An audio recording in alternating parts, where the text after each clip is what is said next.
So mga paps, musta pala? Ngayong araw pala, mag-share lang ako ng konting kaalaman tungkol sa pagbura ng ng check engine na indicator, okay? So simulan na natin 'to mga paps. Okay mga paps, mag-share lang ako ng konting kaalaman kasi meron tayong isang tropa na mekaniko na nagkaroon siya ng ng check engine light. Yan, nagkaroon siya ng indicator na gano'n. So, ang sinabi niya sa akin, naglinis siya ng sensor, nagbaklas siya ng mga pyesa, pero nung nilinis niya yung mga sensor, nagbaklas siya ng mga pyesa, ang ginawa niya, hindi niya tinanggal ang negative terminal ng battery. So nung pagka-andar niya ng makina, naiwan yung check engine. Wala naman problema sa pyesa, all good sa may pyesa. Nagkataon lang talaga na nagbaklas siya ng hindi tinatanggal ang negative terminal ng battery. So yun yung ko rin paalala ko mga paps. Kapag may mga lilinisan kayo mga sensor or magbabaklas kayo ng pyesa, hanggat maaari, dapat talaga standard, tanggalin yung negative terminal ng battery, saka nyo baklasin yung pyesa na may sensor or yung sensor. Okay? Kasi napakalaking posibilidad na mangyayari doon kapag binaklas nyo yung sensor, tinanggal yung sensor, tapos binalik nyo, may possibility talaga na maiwan yung check engine.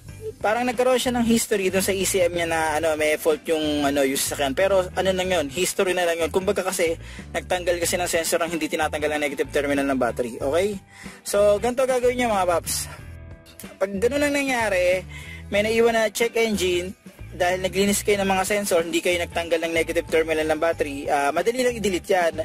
So yung unang paraan, gagamit kayo ng OBD scanner. So sa OBD scanner, gagawin nyo lang clear fault, delete DTC. Yung DTC ang meaning diagnostic trouble code, or tinatawag rin minsan nilang fault code o minsan error code.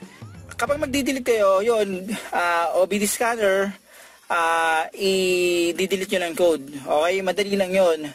Ang susunod na paraan mga paps, ito alam naman na lahat to, tingko yung tatanggalin yung negative terminal ng battery ng mahigit 1 minute. Okay? Etong pagtatanggal ng negative terminal ng battery na mahigit ng 1 minute, nakalagay ito sa repair manual. Kung magse-search kayo ng repair manual, nakalagay ito. So may isa pang way para matanggal yung check engine, yung gagamit kayo ng reset ECU idle relearn. Pwede niyo lang i-search yung procedure doon kung paano gawin yon. So yun, effective din yung way pagtanggal ng history ng check engine. Yan, effective din yon. Ito pa isa mga paps. So ito yung sa fuse box. Isa sa mga way rin, itong sasabihin ko, ito yung method ko. Isa sa mga way na para matanggal yung check engine, tatanggalin niyo yung ECU, yung ECU fuse. Sa case nito, ito ECU fuse yan. Tatanggalin niyo within 30 seconds to 1 minute, tapos ibabalik niyo para mawala yung check engine. Tapos meron pang isang way mga paps. Ito hindi ko pa personal na susubukan, pero nasa repair manual din to ng Toyota. Kung mapapansin nyo to, meron yan ditong EFI. Yan, itong EFI, ito EFI 20 amperes. Saka meron din ditong ETCS. Yan, ito ETCS, yan, 10 ampere. So, may nakalagay ito kasi sa repair manual. Tatanggalin nyo isa sa mga fuse dito sa ETCS or sa EFI ng more than 1 minute, tapos ibabalik nyo para mabura yung check engine. So itong ETCS sa EFI, hindi ko pa personal na susubukan to. Pero itong ECUB, ginagawa ko, dumidiretso na lang ako sa ECUB. Itong ECUB, dumidiretso ko, at so far naman naman siya, effective naman. Okay? So yun lang yung mga gagawin nyo para ma-delete yung history ng check engine sa sa sasakyan nyo.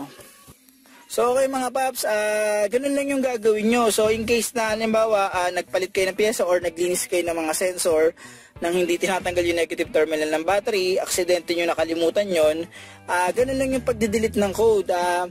Hindi nyo na kailangan tumawag ng na mag-i-scan para i-clear yung code. Pwede nyo namang gawin yung method na yon.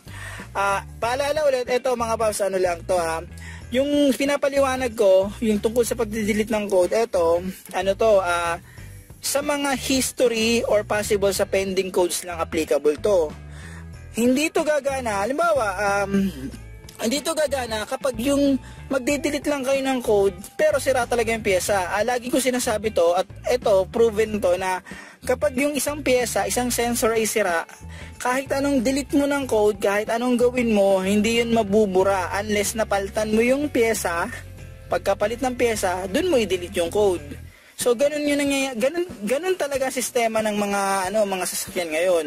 So palitan ng piyesang sira, pagkapalit ng piyesang sira, i-delete ang code. Hindi yung sira yung isang pyesa, tapos nung i-delete mo yung code, babalik at babalik yun. Obvious naman sa mga electronics yan, sensor type yan, sira nga yung pyesa, dinilit mo lang code. Hindi ganun yun. Hindi ganun ang sistema nun mga paps.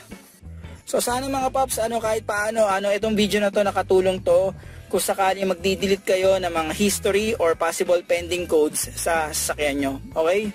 O nga pala mga paps, huwag nyo kalimutan i-like at subscribe ang channel ko para makagawa pa ako ng mga ganitong basic na video.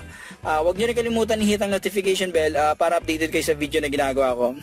Paano mga paps, hanggang sa muli. Maraming salamat sa inyo.